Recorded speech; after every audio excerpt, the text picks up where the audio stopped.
In this video, I'm going to show you the most annoying thing about the Leapmotor C10, and I've described it to you in the past, but this time I'm going to demonstrate it to you. We're going to actually model what happens. Here we are in a 30 limit. I'm going to click down, put the cruise control on.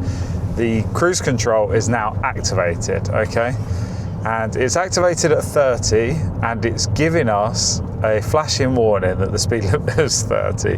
Right, now on the right hand side is a power gauge. Apologies, the camera probably won't get this very well, but the power gauge fluctuates a lot, and it feels like someone is lifting on and off the throttle constantly.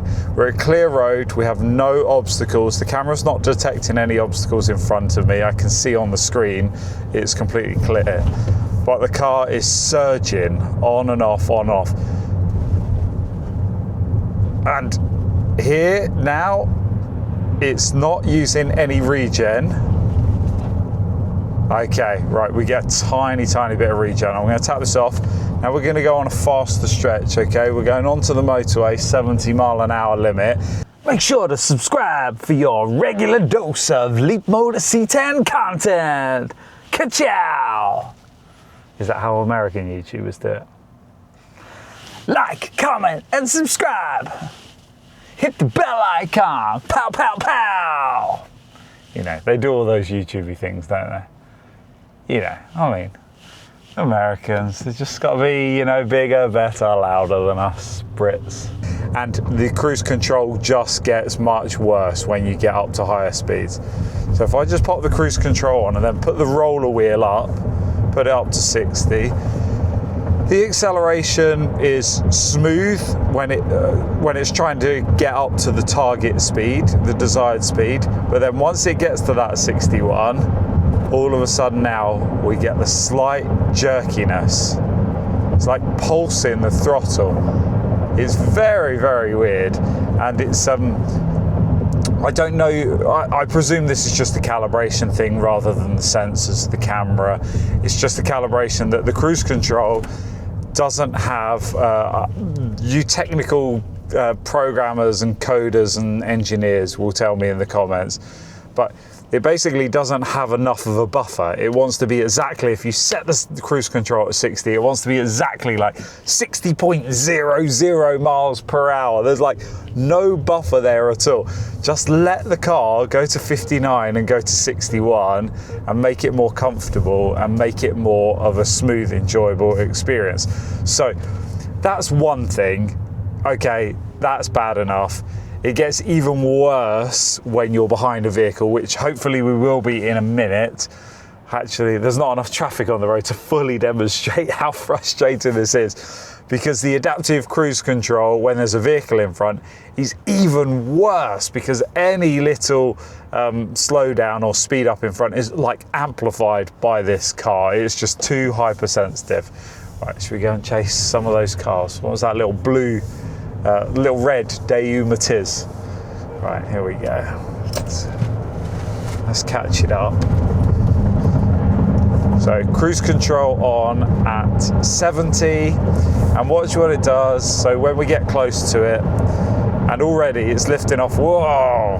And it, I don't know, cameraman, you felt the brake in there as we got a bit closer, and then it started accelerating again, and it's like surging. Okay, the car's just moved out of the lane, so it's going to accelerate itself back up to 70, and it's fine whilst it's in the acceleration phase. It does smooth acceleration. It's now we've hit 70, it's messing around, it's pulsing, it's surging. Right, okay, we're getting into a 50 limit. Just gonna, okay, and it tells me, and then I can accept that it's 50. So it's automatically read the sign, it knows it's a 50, and it's warned me, and I tap on there, and it sets the cruise control to the 50 limit. Once again, we're behind this vehicle, and it's pulsing the cruise control. It's not comfortable at all. I'm going to move across in this lane. Whoa. Okay, and this car in front is accelerating away. So it gets a little bit smoother when there's no vehicles in front of you. Is that, oh, I thought the VW was going to cut in front of me there for a second. Let's watch the screen. Right, now, this is also the worst bit. this cruise control slowing down on corners. Here we go. See, sometimes it's really aggressive slowing down in corners, and like then, no slowdown whatsoever. It just threw us into the corner like we were barreling in there, ready to go onto two wheels. Sometimes it's so aggressive. Anyone that's familiar with coming from the south, going up to the M25, there you get to the part where you're getting up the M3, and then you either need to go M25 north, M25 south, up towards Heathrow or down towards Gatwick. And if you go either way, this car will just be slamming the brakes on as you're trying to take the corner. The camera obviously thinks that the corner is too sharp, even though I think that corner, the signs say 50, and I had the cruise control on at 50, and this car was slowing itself down to 35 if I left it to its own devices. It's really not acceptable. It's really not comfortable. The most frustrating thing for me is in the Leapmotor T03, the little tiny city car, I can just go into the screen, go into the settings here, and under cruise control, which we don't have on this, if we go to driving, we don't have anything that we can adjust to make it smoother or easier. We go on ADAS, and again, we don't have anything that we can do here to change how the cruise control works. In the T03, their super cheap city car, they can just toggle a button and they can turn off the adaptive cruise control, and they can just set it back to regular dumb control, which will then allow the driver to take control and make it a smoother, more, comfortable experience for themselves and for all of the passengers.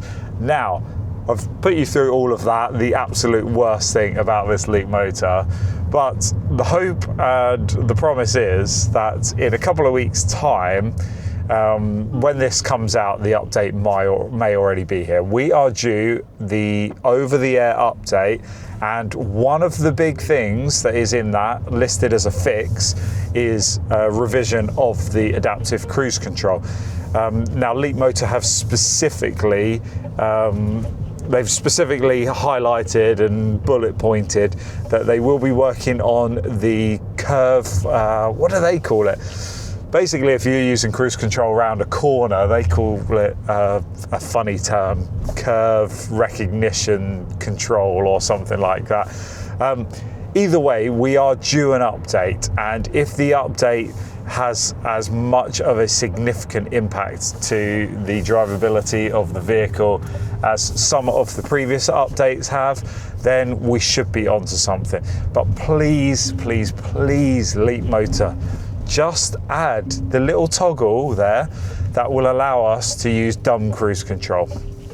I'd love for the adaptive cruise control to become as smooth as some of the German cars, VW, Audi, Mercedes. But if you can't achieve that, and I could understand why it would be struggling in some conditions, a lot of the German cars, they use a radar in the front bumper, in conjunction sometimes with a camera as well, so it has like a redundancy system, and it has two sensors to reference off each other. We don't have a radar on this vehicle. This is more of a cheap budget vehicle, and as such, we just have the camera. But Tesla seems to have their system better calibrated than this. Even though I don't think Tesla adaptive cruise control is that great, it's definitely a lot better than this. Right, cruise control on. Here we go. We're in a 40 limit. The cruise control is on at 37. And oh man, the pulsing.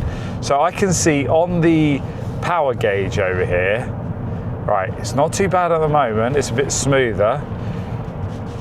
It's just pulsing a few kilowatts either way, but then every now and then, let's see, when's it gonna do it? Yeah, there, wow, yeah, just a moment there was where it just went like 0 to 12 kilowatts and then back to 0, and it was just a little jerky. Right, I'm gonna pull on the motorway. And I should have got in that. Well, I don't know why everyone's in that lane. They clearly don't know the system here, but I want to be behind a load of traffic. Oh, I can see loads of traffic around there.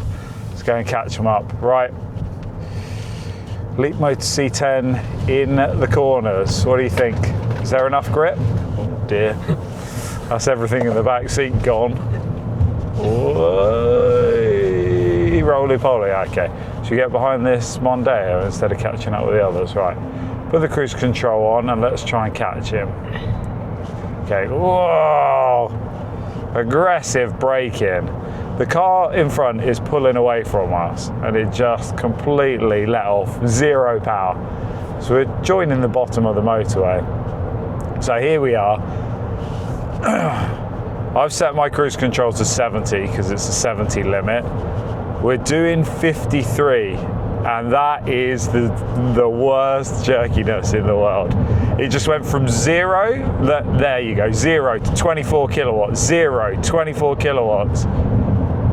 And 0 again, 24 kilowatts.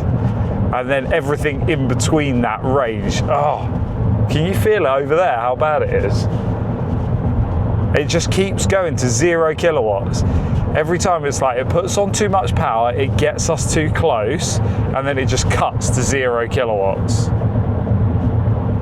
I have no idea if the camera's going to get this. It's probably too much of a sunny day. Right, 26, 28, 29 kilowatts, very slight uphill. Is it going to get us here we go, 36 kilowatts. Car in front is accelerating a bit. She's helping the Leapmotor to smooth out. But still some wild flight. There you go, back to 0 kilowatts. That's it, I really hope we've caught that on camera. Just cuts the power completely, 0.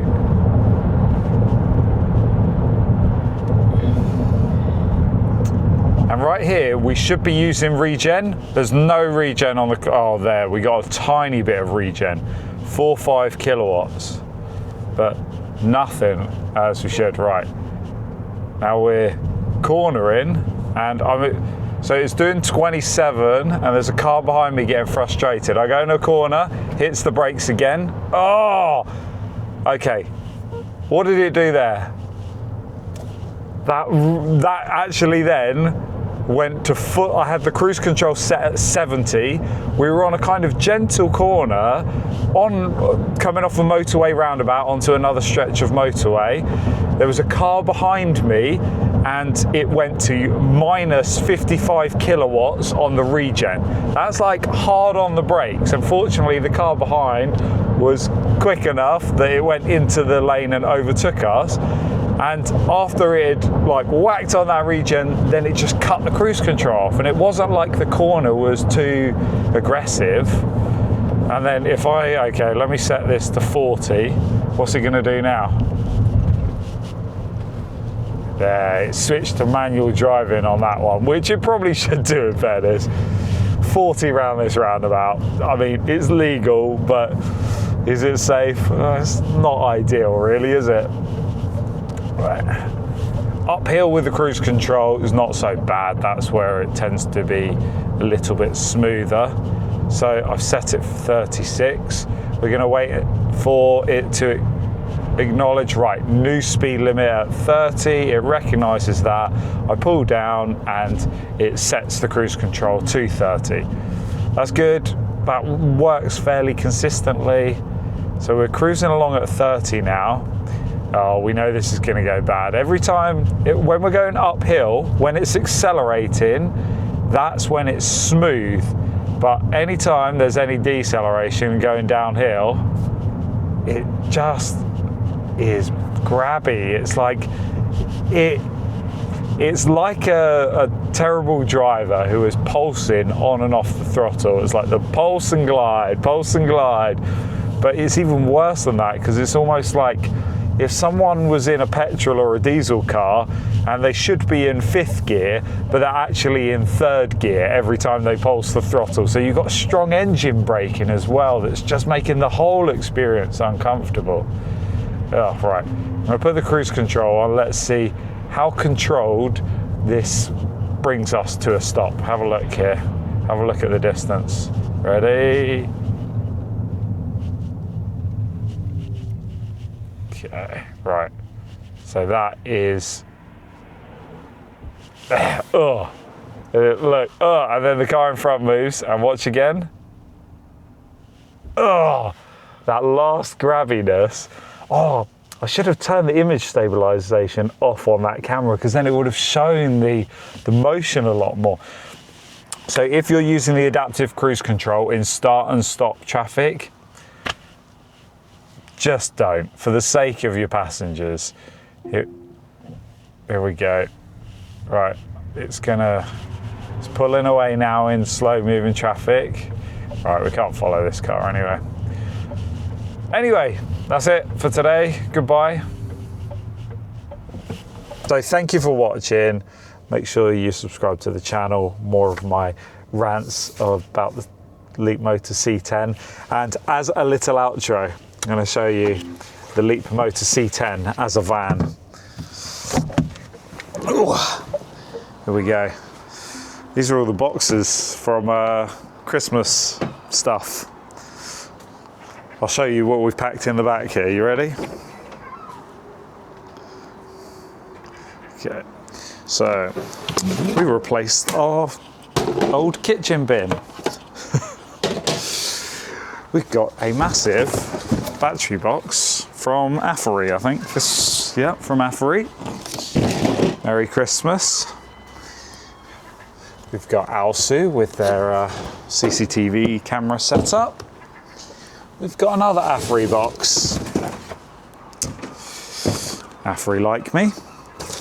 We've got an Amazon box. We replaced our microwave.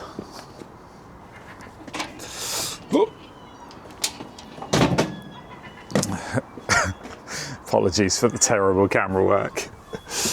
A couple of roller office chairs. A couple of those boxes.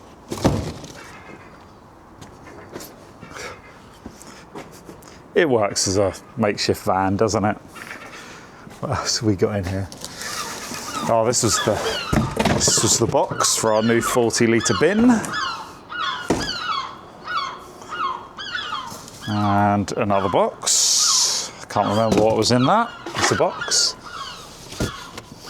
And this one says festive. I can't remember. So, a few more little bits down there. Right, this is what you get in the boot of a Leapmotor C10. Not completely stuffed, but that's a few cardboard boxes for recycling. And a couple of old bits that have served us well. As I said before, thank you very much for watching.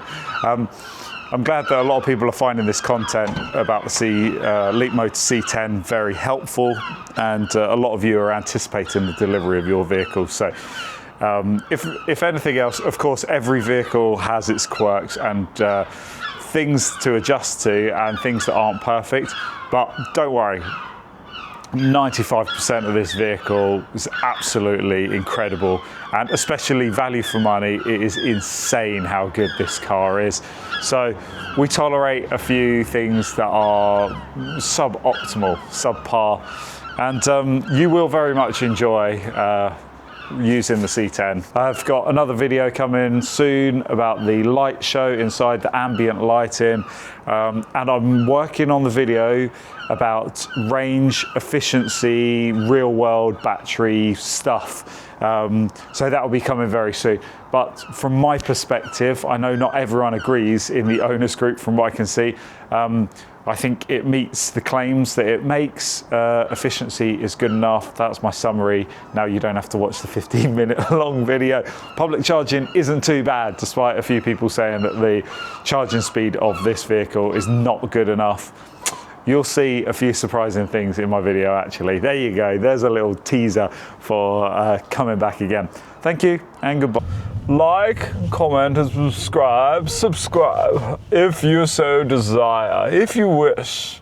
No obligation, of course. It would be so uncouth to try and convince people of anything against their common instinct, their basic human instinct. If you If you enjoy the content, then of course please subscribe to the channel so you can come again and enjoy further content at a time that's convenient to yourself. Oh, anyway, right. What are we doing here? Are we keeping that in or are we editing that out? Whoa! Pothole.